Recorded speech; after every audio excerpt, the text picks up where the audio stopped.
guru banyak terjebak pinjaman online. Itu sebenarnya tanda tanya besar ya.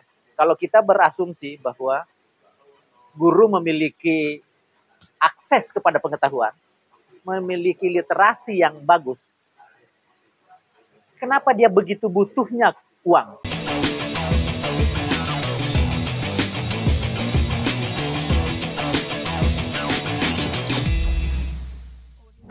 Halo guys, ini kita ngobrol-ngobrol santai nih guys, bareng dengan mantan pejabat OJK. Namanya adalah Rahman, tetapi lebih banyak disebut Daeng. Dia ini di OJK baru aja dia retired guys. Dia Deputi Direktur Strategi Komunikasi. Dan sekarang dia ngebangun sebuah institusi yang namanya adalah, dia founder Center for Financial and Digital Literacy. Nah, ini sekarang lagi rame-rame nih, bos. Kaitannya dengan pinjol. Ya. Setelah sebelumnya kita rame dengan heboh soal pinjol ilegal yang dampaknya luar biasa. Ada orang stres, ya, bunuh diri, macam-macam. Dan yang terakhir, setelah pinjol ilegal ini dibasmi, tetapi impactnya sama tetap. Ya. Misalnya contoh terakhir adalah seorang bapak umur 51 tahun dikabarkan bunuh diri di Batu Raja, Palembang, di Sumatera Selatan. Nah, yang kedua, di Depok juga terjadi juga kasus bunuh diri. Di Wonogiri juga ada kasus bunuh diri. Bahkan yang kemarin, yang sekitar beberapa bulan yang lalu itu, seorang mahasiswa UI, Universitas Indonesia, membunuh kawannya, ya, adik kelasnya, adik tingkatnya, hanya gara-gara pinjol. Nah, gimana nih? Jadi pinjol itu mulai, atau pinjaman online itu mulai happening kira-kira 2019 ya. Data kami dari 2019 sampai tahun ini, Juli 2023 ini, itu orang yang bunuh diri itu konsisten meningkat. Oh. Pada waktu pandemi COVID, itu ada 11 orang meninggal bunuh diri karena stres tadi itu. Kalau saya total general, data kami ini, berdasarkan pemberitaan dari media ya, berarti ada saja yang tidak terberitakan. Sampai hari ini tuh, ada 29 orang bunuh diri dengan cara yang nyaris sama, gantung diri. Ditambah 4 atau 5 orang bunuh diri tapi diselamatkan orang. Ditambah tadi yang kasus membunuh kawannya. Jadi 30-an orang. Itu statistik harusnya membunyikan alarm sudah itu. Ini ada yang tidak beres. Itu dalam konteks pinjol ya? Pinjol. Kurun waktunya berapa? Dari 2019. 2019 sampai 2023. 30-an orang. 30 orang. Itu belum masuk juga misalnya data yang berkaitan dengan orang stres. Nah, belum itu. Perceraian mungkin di keluarga. Bercerai, itu yang tidak tercover oleh lembaga formal ataupun tidak ditulis oleh media. Ya. Dan pasti ini semacam kayak gunung es ya. Ya, betul. Jadi mereka itu mengakses pinjaman online ilegal. Ya. Ini mungkin bisa ditanyakan, kok pakai ilegal? Ya, faktanya memang mereka semuanya itu terjeratnya pada pinjaman yang tidak berizin. Ya. Sehingga OJK mengatakan, saya nggak bisa awasi orang tidak berizin. Atau asosiasi bilang itu bukan anggota aku. Ya, tapi kan persoalannya kan bukan itu. Ya. Bos. Itu ilegal sama legal itu kan hanya berbedanya tipis. Yang gue lihat, yang dampaknya sama. Hanya memang yang ilegal itu luar biasa dari sisi soal penagihannya. Ya. Sehingga daya stresnya memang lebih tinggi. Bahkan mereka main misalnya dengan meng-create hoax di media sosial. Dan itu pasti pressure-nya semakin tinggi. Dan yang terjadi yang lain adalah banyak juga misalnya suami istri, istrinya pinjam, tidak ngomong sama suami, begitu pinjamannya malah menjadi besar, akhirnya mereka ribut, cerai dan sebagainya. Nah, intinya adalah impact dari pinjol ini ya sama aja. Ya. Dan yang kedua, kenapa sih kalau kita lihat itu kok datanya yang gua catat itu paling banyak itu guru ya. Yang kedua ibu rumah tangga. OJK men-stated itu ya. Saya itu OJK yang bilang bahwa OJK yang bilang guru dan ibu rumah tangga. Guru banyak terjebak pinjaman online. Itu sebenarnya tanda tanya besar ya. Kalau kita berasumsi bahwa guru memiliki akses kepada pengetahuan, memiliki literasi yang bagus, kenapa dia begitu butuhnya uang? Nah itu saya kira itu pertanyaan besar yang perlu segera ini. Tetapi ada asumsi kita bilang bahwa jangan-jangan sebenarnya guru itu segitu miskinnya sampai dia udah gelap mata meminjam ke situ karena kebutuhan. Ya, tapi guru itu kan menariknya gini. Guru itu harusnya lebih dewasa dalam berpikir ya. Artinya lebih matang berpikir karena dia seorang pendidik. Dan biasanya kalau kita kenal dulu itu guru itu kan panutan. Dia memiliki kematangan dalam berpikir, dalam menghadapi hidup. Tapi malah kena ya. Nah itu tadi asumsi kita, guru begitu. Ya. Asumsi kedua, guru memiliki pengetahuan keuangan. Ya. Asumsi ketiga, memiliki pergaulan luas, sehingga harusnya dia tidak terjebak. Tetapi OJK bilang, enggak, dia terjebak. Jadi kan ada pertanyaan, kenapa? Jangan-jangan sebenarnya guru, masalahnya pada kebutuhannya. Sehingga dia gelap mata, meminjam di lintah digital itu. Ngerti nggak? Jadi semua tadi asumsi itu membenarkan. Tambah lagi. Tapi guru punya duit bos. Guru honorer ya. Ya. Tapi gue nggak punya duit bos kata dia. Kalau ibu rumah tangga? Nah, ibu rumah tangga ini sekali lagi mungkin ini perlu penelitian lebih dalam, lebih detail ya. Tetapi asumsinya bahwa sepanjang yang saya baca, yang meninggal tadi itu hanya 1 atau 2 karena kebutuhan non hidup, selebihnya untuk membayar utang, membayar anak sekolah. Nah, jadi artinya apa? Sebenarnya pada dasarnya mereka sudah berutang dan dia mendapatkan duit murah dan duit cepat untuk membayar utangnya. Padahal dia nggak tahu duit cepat itu sebenarnya dia membunuh dia dengan cara yang sangat sadis, menambah utang. Ada satu studi yang dilakukan oleh Responsi Bank.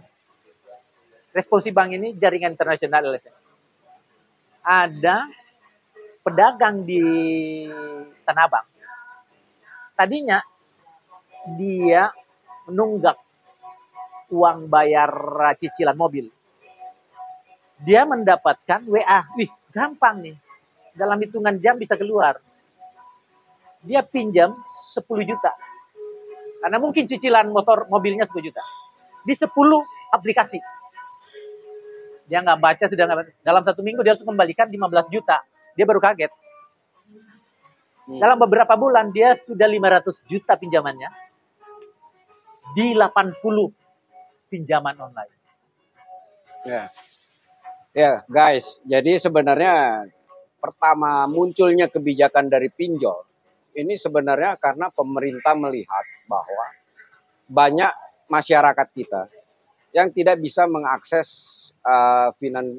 lembaga keuangan yang formal. Sehingga dengan adanya pinjol ini diharapkan itu masyarakat yang tidak punya akses ke lembaga keuangan formal ini bisa menggunakan itu tanpa perlu ribet, tanpa perlu agunan, tapi dapat cash. Artinya adalah yang diarah adalah dinamika ekonomi, tetapi kenyataannya luar biasa. Kenapa? Kenapa seperti itu? Nah, jadi ada istilah namanya predatory lending. Nggak ada bahasa Indonesianya tuh ya. Tapi saya bahasa Indonesia kan betul predator keuangan, predator pinjaman. Buas kan predatory buat. Yang cirinya adalah cepat dia pinjamkan kamu, tapi dia tidak pernah kasih tahu kamu isinya itu apa, syaratnya apa, bunganya apa. Namanya predatory lending. Dia marketing sangat agresif kemana-mana. Pada saat yang sama, masyarakat nggak punya pengetahuan mengenai keuangan. Nah, yang lain adalah yang harus mereka sadari itu adalah bunganya ya. Karena kalau kamu nggak mengerti literasi keuangan, kamu akan dibodoh-bodohin oleh si pinjol tadi itu. Sehingga kamu tidak pernah tahu apa yang kamu dapat dan apa yang kamu bayar. Contoh, kalau kamu pinjam 1 juta, kamu tidak pernah dikasih tahu bahwa yang kamu terima itu hanya 700 di awal. Ya, karena dia langsung potong 300 untuk bunga. Bunga apalah itu. Nggak dikasih tahu kamu di awal. Baru loh kok 700 tapi udah terlanjur kamu ambil. Ya. Dalam beberapa minggu kamu harus mengembalikan 1.500.000. Ya. Oke. Dan celakanya gue melihat ini karena kondisi ini semakin parah karena budaya kita ya. Lifestyle ya terutama ya. Jadi misalnya kenapa ibu-ibu rumah tangga banyak yang kena, wanita ya, kaum wanita. Itu karena faktor media sosial. Jadi karena sering lihat yang di media sosial temennya liburan, happy atau apa, mereka lihatnya kayaknya oh enak sekali. Artinya bukan untuk kebutuhan yang basically ya. Kebutuhan sehari-hari makan, baju, pakaian atau apa. Tetapi ini lebih banyak untuk ke lifestyle kali ya. Nah, yang kedua karena faktor digital ini, informasi digital yang luar biasa sangat sangat mudah diakses, orang bisa melihat macam-macam. Jadi ini gabungan banyak faktor ya. Satu, tadi saya sebut literasi. Literasi keuangan kita itu tidak sampai 50% tahun 2022. Ini menurut data resmi OJK. Tetapi penetrasi jasa keuangan, penetrasi produk-produk keuangan sudah melebihi 85%. Jadi artinya kamu ditawari produk keuangan, tapi kamu nggak ngerti, kamu ambil aja. Satu. Ya, yang kedua, tadi faktor media sosial ya. Anda tahu nggak berapa jumlah HP di Indonesia? Bukan HP aja, HP pintar. Itu 128% dari jumlah penduduk. Jumlah penduduk berapa? 275, 272. Jumlah HP di Indonesia pemilik HP itu 350 something. Seluruh akses kita ke internet sekarang ini bukan lagi lewat komputer atau laptop, tapi lewat HP pintar. Kita menghabiskan waktu 3 jam lebih dalam sehari membaca media sosial. Nah, kalau kamu nggak tahan-tahan amat, kawanku beli itu, kawanku ada di situ, kawanku itu, nah, jadilah kamu mengkonsumsi sesuatu yang sebenarnya kamu tidak butuhkan. Ya, oke. Artinya adalah apapun kenyataannya, realitanya, pinjol ini sudah punya dampak yang sangat luar biasa kepada masyarakat kita. Nah, sampai-sampai Majelis Ulama Indonesia mengharapkan ya, meminta untuk ditutup, di-cut gitu, karena impactnya yang luar biasa. Nah, tetapi kok OJK atau pemerintah ini terus membiarkan ya? Kalau kayak gini kan mengerikan nantinya itu. Saya tidak dalam posisi untuk memberi jawabannya. Saya disclaimer dulu. Saya tidak di OJK atau nggak ada kaitan dengan OJK, bekas mantan OJK, tapi karena pengetahuan. Nah, sebenarnya asumsi awalnya seperti Dadi bilang di awal tadi, bahwa ada di teknologi digital, ada fakta bahwa lembaga-lembaga formal susah diakses oleh masyarakat menengah bawah yang tidak bankable. Ya kan? Maka muncullah keuangan digital itu yang lo nggak usah bankable, lo nggak usah pakai baju bagus, nggak usah dan ini. Lewat digital lo sudah bisa mendapatkan kan? Jadi sebenarnya awalnya ini bagus-bagus saja, ya. Masalahnya ada sesuatu di luar pengawasan yang terjadi. Nah, jadi ada pernah bilang OJK jangan atau pemerintah jangan bilang itu bukan bagianku loh, saya nggak awasi, itu urusannya polisi. Ya nggak bisa. Nah, sekarang gini, lo sebagai mantan di OJK dan itu juga di komunikasi strategis, kondisi ini apa solusinya atau bagaimana ini supaya tidak berdampak seperti itu? Kan pasti sangat multifaktor nih. Tetapi ada nggak solusi yang bisa kita selesaikan gitu? Apa perlu di-cut? Apa perlu dilanjutkan tetapi dengan ada sistem yang lebih baku, aturan-aturan yang lebih jelas? Ya, disclaimer ya, saya tidak dalam posisi itu memberi jawaban itu. Tetapi menurut saya harus ada riset yang mendalam ya, supaya kebijakan kita tuh benar-benar by riset, by pengetahuan yang. Siapa yang harus mulai? Siapa aja bisa melakukan riset yang memiliki data itu kan Satgas Waspada Investasi. Siapa aja yang dulu namanya Satgas Waspada yang harus didorong itu di parlemen atau di parlemen harusnya memberi penekanan bahwa kita harus memiliki basis data mengenai apa sih sebenarnya yang terjadi dengan pinjaman online ini. Kenapa masyarakat banyak terjebak? Kenapa literasi begitu jomplangnya literasi keuangan? Kenapa literasi digital kita masih menengah? Dan kenapa tidak ada orang yang memberi, tidak tahu bahwa tiba-tiba orang sudah stres. Oke guys, jadi kesimpulan dari pembicaraan ini, gue berpikir bahwa jangan-jangan lu pada juga pinjol, memanfaatkan pinjol. Nah, tetapi dari pembahasan ini kita tidak tahu solusinya seperti apa guys.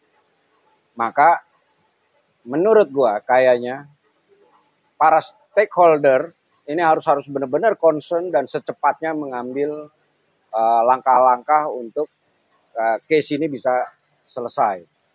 Paling enggak parlemen sebagai wakil rakyat yang di masyarakat ini ada persoalan yang sangat dahsyat sekali.